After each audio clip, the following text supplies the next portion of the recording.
Hello बच्चों, तुम लोग को क्लास 9 में हम केमिस्ट्री में स्टार्ट किए थे स्ट्रक्चर ऑफ एटम। और पिछले वीडियो में हम बात किए थे डिस्कवरी ऑफ इलेक्ट्रॉन के बारे में कि इलेक्ट्रॉन का डिस्कवरी कैसे हुआ। आज हम बात करते थे डिस्कवरी ऑफ प्रोटॉन, प्रोटॉन का डिस्कवरी कैसे हुआ। ठीक है, वीडियो अच्छा लगता है देखो और दोस्तों क्या करो, फॉरवर्ड करना है ना। तो हेडिंग बेटा discovery of proton, proton discover कैसे हुआ उसी को हम बोलते हैं, ध्यान देना, डिस्कवरी ऑफ, इसको बोलते हैं एनोड रेज, एनोड रेज बोलते हैं, इसी बोलते हैं कैनाल रेज, कैनाल रेज बोलते हैं, इसी को बोलते हैं हम लोग क्या, पॉजिटिव रेज, पॉजिटिव रेज। बाद में इसी कैनाल रेज को या एनोड रेज को क्या बोला गया, प्रोटॉन बोला गया। ठीक है, किसने किया था, by Goldstein, Goldstein, by Goldstein ने क्या किया, प्रोटॉन का डिस्कवर किया। कैसे किया, तो इसने जे थॉमसन के एक्सपेरिमेंट को थोड़ा सा मॉडिफाइड किया। ठीक है, ध्यान देना बाबू, इसने कैसे किया, इसने बाबू भी डिस्चार्ज ट्यूब लिया, ध्यान देना, डिस्चार्ज ट्यूब मतलब हार्ड ग्लास ट्यूब रे पगला, ये एक ट्यूब लिया इस तरह से, डिस्चार्ज ट्यूब, ध्यान देना इस तरह से आपका डिस्चार्ज ट्यूब है। इसको मैक्सिमम से ये इसकी वैक्यूम कर दिया, लेकिन वैक्यूम उतना नहीं किया, मतलब उतना हवा बाहर नहीं निकाला, कुछ हवा को ये रहने दिया। लेकिन जे थॉमसन ने मैक्सिमम से मैक्सिमम हवा को निकाला, लेकिन इसमें कुछ हवा है, एयर है, सबको नहीं निकाला इसने, कुछ है, कोई दिक्कत। इसने क्या किया बाबू, इधर भी क्या किया, जिंक सल्फाइड से पेन किया, ध्यान देना, दोनों डिस्चार्ज ट्यूब के दोनों इनर वालों क्या किया, पेन कर दे, यहाँ भी पेन कर दे, किससे, जिंक सल्फाइड से। जिंक सल्फाइड क्या, एक फ्लोरोसेंट मटेरियल है और उसमें रेडिएशन पड़ेगा क्या, वो चमकेगा। ठीक है, मैंने एक होता है फ्लोरोसेंस, एक होता है फॉस्फोरेसेंस। फ्लोरोसेंस का मतलब होता है कि लाइट दिए और तो लाइट को क्या कर दिए, एमिट कर दिए, रिफ्लेक्ट कर दिए, उसको बोलते हैं फ्लोरोसेंस। लेकिन फॉस्फोरेसेंस होता है जब तक लाइट देंगे तब तक वो एब्जॉर्ब करेगा, जैसे लाइट देना बंद कर देंगे तो क्या करेगा, दिया हुआ लाइट क्या करेगा, रिफ्लेक्ट करेगा, उसको बोलते हैं फॉस्फोरेसेंस बोलते हैं। थोड़ा सा अंतर दोनों में है। तो ये आपका फ्लोरोसेंट है कि लाइट मिलेगा तो लाइट क्या, रिफ्लेक्ट कर देगा, अपने पास रखेगा नहीं। तो ये भी इधर भी किया और इधर भी क्या कि जिंक सल्फाइड से पेन कर दिया। यहाँ पर ध्यान देना बाबू, ये हम नहीं कर रहे हैं, गोल्डस्टीन ने किया। ये भी क्या किया, जिंक सल्फाइड से पेन किया। और इनने क्या किया बाबू, कैथोड को भी थोड़ा परफोरेट कर दिया, परफोरेटेड मतलब जालीदार। लेकिन जे थॉमसन ने कैथोड को परफोरेटेड नहीं किया, सिर्फ एनोड को किया था। इसने दोनों कर दिए, दोनों प्लेट, कैथोड को भी और एनोड, क्या परफोरेटेड मतलब जालीदार, उसे माइनोड क्या पोर्स से, है ना। ये तरह क्या बता, ये आपका एनोड तो पहले से होता परफोरेटेड, ध्यान देना। ये आपका कैथोड क्या नेगेटिव, ये एनोड क्या बता पॉजिटिव, दोनों कैसा परफोरेटेड, परफोरेटेड, परफोरेटेड का मतलब समझ में आएगा, उसमें माइन्यूट क्या रहेगा, पोर्स रहेगा, छिद्र रहेगा। ये भी कैसा आपको परफोरेटेड है, परफोरेटेड। कोई दिक्कत, कोई दिक्कत है। अब दोनों क्या क्या बाबू, दोनों इलेक्ट्रोड को आपको 10,000 वोल्ट से जोड़ दिया। ये आपका नेगेटिव और ये आपका पॉजिटिव, दोनों को नियर अबाउट क्या क्या बाबू 10,000 वोल्ट से क्या कर दे, जोड़ दिया। तो इसने देखा तो ये तो ठीक था, इधर तो भाई कैथोड से आपका कैथोड रे निकल रहा है, ये ऑलरेडी पहले ही मालूम, जे थॉमसन के समय में मालूम हो चुका था कि कैथोड रे निकलेगा, हाई स्पीड से निकलेगा। और एनोड की इनर वाल, एनोड का जो प्लेट है, इलेक्ट्रोड है, वो माइन्यूट क्या पोर्स, उस पोर्स से पास हो जा रहा है। और एनोड की इनर वाल को टकरा के ये आपका क्या ग्रीनिश कलर हो रहा था। ये बिल्कुल सही बात है, ग्रीनिश हो रहा है। लेकिन इसने देखा कि भाई इधर भी रेड होने लगा, इधर भी। जब कैथोड को भी क्या करते हैं, परफोरेटेड कर देते हैं, तो इधर भी रेड होने लगा। ये कैसे हो गया, जब करंट बंद कर रहा है तो रेड नहीं हो रहा है, जैसे करंट दे रहा तो रेड हो चमक रहा है। बोला ये कैसे हो गया, ये कैसे कहाँ से हुआ ये। तो बोला हो ना हो, जब हम 10,000 वोल्ट गैस या 10,000 वोल्ट करंट पास करते हैं बाबू, तो ट्यूब के अंदर क्या गैस मॉलिक्यूल्स है, और जैसे ही ये कैथोड प्लेट से कैथोड रेज बाहर निकल रहा है बाबू, तो बीच में क्या गैस मॉलिक्यूल से इतना हाई स्पीड से ये निकल रहा है कि इस गैस को ये दो टुकड़ा में बांट दिया। किसमें? आपका नेगेटिव में और क्या पॉजिटिव में। ये गैस को दो टुकड़ा में बांट दिया, नेगेटिव और क्या पॉजिटिव में। ये गैस को दो टुकड़ा में बांट दिया, नेगेटिव और क्या बता पॉजिटिव में। इतना स्पीड से कैथोड प्लेट से कैथोड रेज निकल रहा है कि उसके बीच में जो भी गैस मॉलिक्यूल आ रहा है उससे क्या कोलाइड करके उस गैस मॉलिक्यूल दो भाग में बांट रहा है, नेगेटिव और पॉजिटिव में। ठीक है, और यही तो ये क्या है? पॉजिटिव है, तो पॉजिटिव कौन है? नेगेटिव वाला आएगा। और क्या नेगेटिव कौन आएगा? पॉजिटिव। पॉजिटिव मतलब कौन सा आएगा? गैस का पॉजिटिव पार्टिकल इधर घूमेगा और वही पॉजिटिव पार्टिकल इधर आपका कैथोड के प्लेट में घुस जा रहा है। ध्यान देना, इस तरह से कैथोड के प्लेट में घुस जा रहा है और कैथोड की इनर वॉल से टकरा के, ध्यान देना, ये कैथोड से इनर वॉल से टकरा के आपका रेड हो रहा है। लेकिन यही बाबू नॉन विजिबल थे, इसको भी हम लोग देख नहीं सकते थे, ये भी नॉन विजिबल है। लेकिन ये निकला कहाँ था? गैस के मॉलिक्यूल से, क्योंकि कैथोड प्लेट से जब कैथोड रेज निकल रहा है और उसके अंदर जो गैस मॉलिक्यूल है उससे जब टकरा रहा है कैथोड रेज, तो गैस मॉलिक्यूल दो भागों में बांट दिया। किससे? प्लस और माइनस में। और ये माइनस वाला प्लस के इधर चला गया, मैंने एनोड की ओर चला गया, और आपका माइनस कहाँ चला गया? सॉरी, ये प्लस से ये माइनस से, तो माइनस में रिपल्सन होगा। तो मालूम है कि सेम चार्ज में रिपल्सन होता है, डिफरेंशियल अट्रैक्शन होता है। तो यहाँ पर माइनस कौन आएगा? प्लस वाला आएगा, और यहाँ प्लस कौन आएगा? माइनस वाला आएगा, है ना। यही वाला पॉजिटिव रेज आपका कैथोड के अंदर क्या घुस गया और कैथोड की इनर वॉल टकरा के रेड हो रहा था। ठीक है, तो अब गोल्डस्टीन ने बोला कि वह जिस तरह से जे थॉमसन ने कैथोड रेज का प्रॉपर्टी जानने की कोशिश किया, तो गोल्डस्टीन ने भी इसने नाम एनोड रेज क्यों नाम दिया? क्योंकि लग रहा था कि एनोड से जा रहा है किधर? कैथोड की ओर। मतलब एनोड से किधर जा रहा है? कैथोड की ओर। इसी इसका नाम क्या दिया? Anode rays. कैनाल रेज क्यों? कैनाल के फॉर्म में जा रहा था, कैनाल के फॉर्म में। ऐसे क्या बोलते हैं? पॉजिटिव रेज बोलते हैं। कोई पूछेगा एनोड रेज क्यों बोलते हैं भाई? एनोड के प्लेट तो निकल नहीं रहा है, लेकिन भाई गैस मॉलिक्यूल से जब कैथोड रेज टकराता है तो प्लस माइनस से बढ़ जा रहा है, तो वही प्लस वाला जो है आपका कैथोड की ओर जा रहा है। तो किधर जाएगा? एनोड से जाएगा। इसी इसका नाम क्या दिया? Anode rays. लेकिन एनोड प्लेट से निकल नहीं रहा था, वो गैस मॉलिक्यूल्स को जब कैथोड रेज निकला, गैस मॉलिक्यूल दो भाग में तोड़ दिया, नेगेटिव पॉजिटिव में, और वही पॉजिटिव कैथोड की ओर जाके उस कैथोड प्लेट में घुस के इधर आप क्या कर रहा है? आपको रेड कलर कर रहा था जब कोलाइड कर रहा है उसे। किससे कोलाइड कर रहा है? डिस्चार्ज ट्यूब का इनर वॉल से तब। ठीक है, तो अब गोल्डस्टीन ने भी सोचा भाई इस रेज का नेचर कैसा है, आपका ये पॉजिटिव नेचर का, मतलब इसमें पॉजिटिव नेचर ऑलरेडी मालूम चल गया था, फिर भी साबित करने के लिए कि भाई पॉजिटिव है कि नेगेटिव है, कुछ मैकेनिकल वर्क कर सकता है कि नहीं, ये कैसा मूव करता है, स्ट्रेट लाइन की आपका जिग जैग में मूव करता है। उस तरह जिस तरह जे थॉमसन ने कैथोड रेज के लिए अपना प्रॉपर्टीज फाइंड आउट किया, इसने भी क्या किया? इसका प्रॉपर्टीज फाइंड आउट किया। किसका?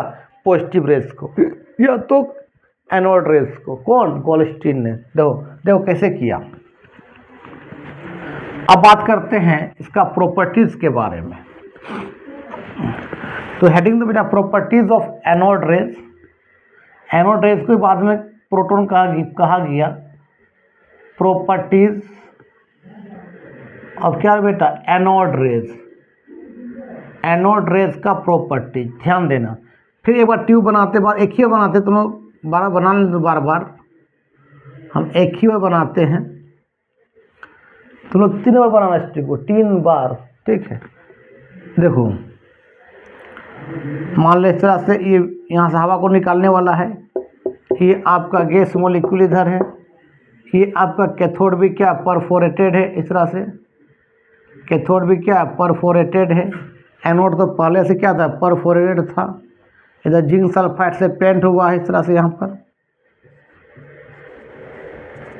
इधर ही बाबू क्या बता? जिंक सल्फाइड से पेंट है, कोटिंग है। किससे? जिंक सल्फाइड से, है ना। अब ये आपका नेगेटिव है, ये क्या बता? पॉजिटिव है। दोनों क्या किया? 10,000 वोल्ट से करंट किया। ये नेगेटिव, अब बता क्या बाबू? ये पॉजिटिव। दोनों को नियर अबाउट 10,000 वोल्ट से अप्लाई किया। ध्यान देना, जैसे 10,000 वोल्ट अप्लाई करेगा तो कैथोड प्लेट से क्या निकलेगा, कैथोड रे निकलेगा हाई स्पीड से, हाई स्पीड से निकल रहा है और किधर जा रहा है, एनोड की ओर। और एनोड की इनर वाल्व टकरा के तो ये ग्रीनिश हो रहा था, ये पहले ऑलरेडी मालूम चल गया था। और ये गैस मॉलिक्यूल इसके अंदर है, तो गैस मॉलिक्यूल को तोड़ के नेगेटिव और क्या पॉजिटिव में बढ़ रहा था, नेगेटिव पॉजिटिव में। और वही पॉजिटिव क्या होता है, कैथोड के प्लेट में पास होकर बाहर निकल रहा है, इस तरह से बाहर निकल रहा है। तो यहाँ पर रख दिया बाबू एक ओपेक ऑब्जेक्ट, क्या रख दिया, ओपेक ऑब्जेक्ट। जैसे ही ओपेक ऑब्जेक्ट ये पॉजिटिव रेज पड़ा तो इस ओपेक ऑब्जेक्ट का भी क्या बनना बाबू, एक शैडो बनना, एक परछाई बनना। इससे ये पता चल गया कि भाई आपका एनोड रेज है या पॉजिटिव रेज है वो स्ट्रेट लाइन में भी क्या कर रहा है, मूव कर रहा है, क्योंकि ओपेक ऑब्जेक्ट पर पड़ने पर ओपेक ऑब्जेक्ट का क्या बन रहा है, आपका शैडो बन रहा है। इससे पता चल गया कि एनोड रेज भी क्या है, आपका स्ट्रेट लाइन में मूव कर रहा है। ध्यान देना, पहला प्रॉपर्टी। दूसरा क्या क्या बाबू, यहाँ उसने रखा wheel pedal, small small wheel pedal. ये व्हील पेडल है, घूमने वाला घुर्नी जिसको बोलते हैं व्हील पेडल, इस तरह से, ठीक है। वेटलेस व्हील पेडल रख दिया। फिर इसको क्या किया, 10,000 वोल्ट अप्लाई किया। फिर कैथोड रेज प्लेट से कैथोड रेज निकला, फिर गैस मॉलिक्यूल टकराया, उसको नेगेटिव पॉजिटिव बांट दिया। वही पॉजिटिव रेज क्या हो, कैथोड की ओर फिर घुस गया। और जब इस व्हील पेडल पर पड़ा बाबू तो ये व्हील पेडल क्या होने लगा, घूमने लगा, रोटेट करने लगा। इससे ये पता चल गया कि बाबू एनोड रेज जो है वो भी मैकेनिकल वर्क कर सकता है। एनोड रेज जो है वो भी क्या कर सकता है, मैकेनिकल वर्क कर सकता है, वो भी कुछ काम कर सकता है, उसके अंदर भी कुछ पोटेंशियल है, क्योंकि पेडल को क्या कर रहा है, घुमा दे रहा है, ठीक है। फिर उसने कंफर्म किया 100% कि जो एनोड से कैथोड की जो रेज आ रहा है क्या रियल में पॉजिटिव है, दूसरा कुछ नेचर का है। तो उसने क्या किया बाबू, 2 प्लेट लगाया, एक नेगेटिव प्लेट और इसको भी क्या किया, जिंक सल्फाइड से कोटिंग कर दिया। और इधर भी क्या लगाया बताओ, पॉजिटिव प्लेट, और इसको भी जिंक सल्फाइड से पेंट कर दिया। क्यों जिंक सल्फाइड से पेंट क्यों कर रहा है, ताकि रेडिएशन पता चले किधर घूम रहा है। फिर 10,000 वोल्ट अप्लाई किया। बेटा यहाँ फिर कैथोड प्लेट से क्या नहीं, कैथोड रेज निकला होगा, गैस मॉलिक्यूल फिर तोड़ा हो किसमें, नेगेटिव पॉजिटिव में। फिर पॉजिटिव रेज ये पॉजिटिव वाला इधर निकला, तो देखा बेटा सब ये नेगेटिव को बैंड करने लगा, नेगेटिव प्लेट चमकने लगा, पॉजिटिव पर कोई फर्क नहीं पड़ रहा है। तो इससे पता चल गया 100% जो आपका कैथोड से एनोड से कैथोड की ओर जो रेज जा रहा है वो 100% क्या पॉजिटिव रेज है। क्यों, वो नेगेटिव को क्या कर रहा है, बेंड कर रहा है, पॉजिटिव को बेंड नहीं कर रहा है। तो वो मालूम है कि सेम चार्ज में रिपल्सन होता है और डिफरेंट चार्ज में अट्रैक्शन होता है। इससे साबित हो गया कि भाई एनोड रेज आपका क्या है, पॉजिटिव रेज है, पॉजिटिव रेज है, ठीक है, ठीक है। अब सुनो, इसने भी क्या किया, इसका मास निकाला, पॉजिटिव रेज का मास, किसने, गोल्डस्टीन ने। अब सुनो कैसे निकाला, तो अब हेडिंग दो है ना, मास प्रोटॉन कैसे निकाला, इसी बोलते हैं चार्ज टू मास रेशियो, ये स्पेसिफिक मास उसी बोलते हैं, स्पेसिफिक मास, ऐसी वो क्या बोलते हैं वो, charge to mass ratio, charge to mass ratio. हम क्या निकाल रहे हैं, मास ऑफ प्रोटॉन निकाल रहे हैं, या मास ऑफ पॉजिटिव चार्ज निकाल रहे हैं, या सिंपली लिखो ना प्रोटॉन, बाद में इसी को प्रोटॉन बोल दिया गया पॉजिटिव रेज को। ध्यान देना, प्रोटॉन कब बोला वही बताते हैं कि प्रोटॉन कब बोला और पॉजिटिव रेज कब बोला, ठीक है, ध्यान देना। तो तुमको मालूम है कि E/m, ध्यान देना बेटा, E/m यहाँ पर वेरी कर रहा है। एक बार ट्यूब में अगर ऑक्सीजन गैस रख रहे हैं तो E/m अलग आ रहा है, एक बार लिथियम गैस रख रहे हैं वहाँ भी E/m का वैल्यू अलग आ रहा है, एक बार हाइड्रोजन गैस रख रहे हैं E/m अलग, मतलब डिफरेंट गैस को ट्यूब में रख रहे हैं और E/m को क्या कर रहे हैं, फाइंड आउट कर रहे हैं, तो अलग अलग आ रहा है। लेकिन कैथोड रेज के समय में तो कोई भी प्लेट रखो और कोई प्लेट से जो कैथोड रेज निकला था उसके हर जगह उसका जो E/m का वैल्यू सेम था। अगर तुम एल्युमिनियम रखो, कॉपर रखो स्कैंडियम रखो, कुछ भी प्लेट रखो, उससे जो कैथोड रे निकल रहा है सबका E/m का वैल्यू सेम था। लेकिन यहाँ E/m का वैल्यू अलग अलग आ रहा है। ऐसा क्यों? क्योंकि हर एक गैस का प्रोटॉन अलग अलग होता है। ऑक्सीजन का जो एटॉमिक नंबर कितना होता है 8 होता है, तो और मास कितना 16 होता है, तो भाई जितना एटॉमिक नंबर उतना प्रोटॉन होता है। तो इलेक्ट्रॉन इसके पास 8 है, तो प्रोटॉन कितना है 8 है, तो इसका अलग आ रहा था। नाइट्रोजन का देखो तो एटॉमिक नंबर 7 है, मास 14 है, तो अगर जितना एटॉमिक नंबर होता है उतना प्रोटॉन होता है, उतना इलेक्ट्रॉन होता है। तो भाई इलेक्ट्रॉन कितना 7 है, तो प्रोटॉन भी कितना इसके पास 7 है, उसका एटॉमिक नंबर भी कितना 7 है, जेड का मतलब एटॉमिक नंबर। तो भाई एक समय में प्रोटॉन का मतलब क्या है, एटम का मास, तो सब न्यूट्रॉन डिस्कवर हुआ ही नहीं था। तो भाई डिफरेंट गैस को रख रहा है, तो E/m का वैल्यू अलग अलग आ रहा है। ये हर एक गैस का मास अलग अलग होता है, क्योंकि सब न्यूट्रॉन डिस्कवर नहीं हुआ था। साइंटिस्ट को मन में था कि एटॉमिक नंबर जितना उसमें इलेक्ट्रॉन है उतना प्रोटॉन है, और इलेक्ट्रॉन का मास तो ना के बराबर है। दैट मीन्स कोई भी गैस का, कोई भी एटम का मास डिपेंड कर रहा है प्रोटॉन पर, इलेक्ट्रॉन तो है ही नहीं। ठीक है, तो डिफरेंट गैस रख रहा है, हर एक जगह E/m का वैल्यू अलग अलग आ रहा है। तो E/m का वैल्यू तुमको मालूम है कि E का चार्ज ऑफ 1 इलेक्ट्रॉन, E का मतलब क्या होता है, charge of 1 electron, charge of क्या 1 इलेक्ट्रॉन, या charge of 1 proton, charge of क्या 1 प्रोटॉन। E का मतलब यही होता है। एक इलेक्ट्रॉन के लिए चार्ज जो होता है बाबू, वो होता है -1.66 इंटू 10⁻⁻19 कूलम्स, और प्रोटॉन के लिए सिर्फ प्लस होता है, +1.66 इंटू कितना 10⁻⁻19 कूलम, सिर्फ प्लस माइनस का फर्क है। तो हमको E तो मालूम है, चार्ज ऑफ 1 प्रोटॉन मालूम है, M निकालना है। जितना M का वैल्यू कम होगा उतना E/m का वैल्यू ज़्यादा होगा। अगर ऑक्सीजन रखेंगे तो भाई उसका एटॉमिक नंबर 8 है, तो प्रोटॉन भी 8 है, मास ज़्यादा है। अगर नाइट्रोजन रखेंगे तो एटॉमिक नंबर 7 है, तो प्रोटॉन भी 7 है, तो मास ज़्यादा है, क्योंकि उसे डिपेंड कर रहा था मास पर।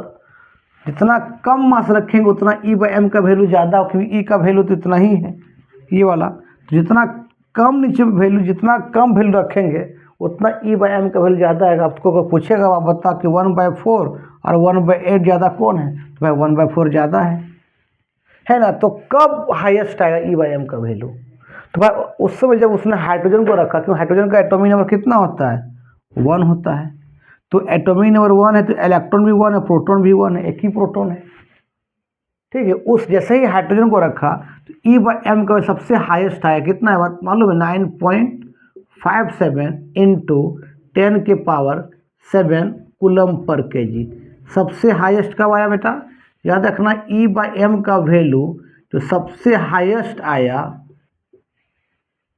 सबसे हाईएस्ट कब आया, जब क्या रखा H2 gas is taken, H2 gas is taken, कहाँ टेकन, तो बोलोगे डिस्चार्ज ट्यूब में, डिस्चार्ज ट्यूब में, क्योंकि हाइड्रोजन सबसे हल्का गैस है, इसलिए E/m का सबसे वैल्यू हाईएस्ट आया, कितना 9.57, 10⁻9.58 होता है, 9.58 10⁻7 कूलम पर केजी। ठीक है, M क्या है, मास ऑफ 1 प्रोटॉन, E क्या है, चार्ज ऑफ 1 इलेक्ट्रॉन। चलो, तो अब सुनो बाबू, तो हमको मालूम है E का तो वैल्यू मालूम है, चार्ज ऑफ 1 प्रोटॉन कितना बता, 1 + 1.66 इंटू 10⁻11 कूलम। ठीक है, M तो रहने दो, मास ऑफ प्रोटॉन या कितना बताइए, 9.58 इंटू 10⁻7 कूलम क्या है बाबू पर केजी। तो कूलम कर जाएगा, सॉल्व कर लेना यहाँ से, तो यह बाबू मास ऑफ प्रोटॉन निकलेगा, याद रखना मास ऑफ प्रोटॉन जो आएगा वो आएगा बेटा 1.67, ये आएगा बेटा 10⁻⁻27 केजी, ये मास ऑफ 1 प्रोटॉन आया। ठीक है, जैसे हाइड्रोजन गैस रखा, याद रखना जैसे H2 गैस को रखा ट्यूब में, तब उसको क्या बोला, इस पॉजिटिव रेज को ही क्या बोला, प्रोटॉन बोला।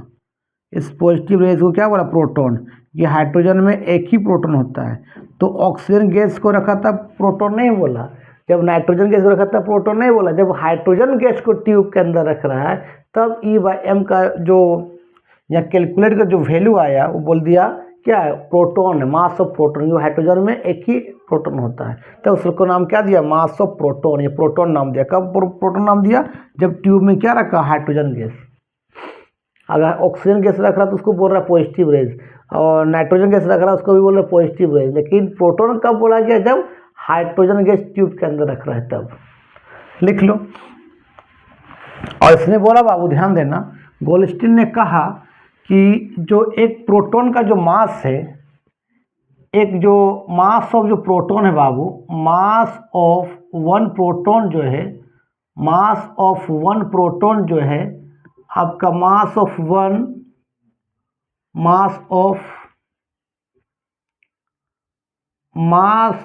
वन हाइड्रोजन एटम के बराबर है।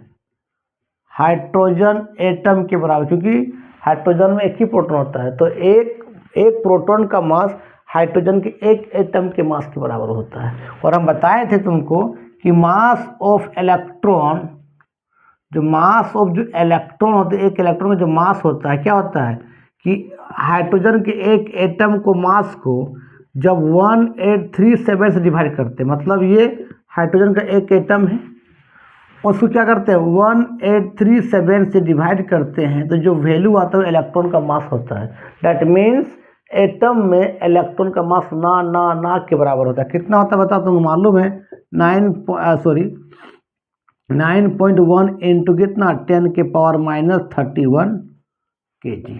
मतलब एटम में सारा मास किसका होता है, प्रोटॉन का होता है। उस समय न्यूटन डिस्कवर नहीं हुआ था, बाद में न्यूटन डिस्कवर हुआ। ठीक है, चलो इसको लिख लो।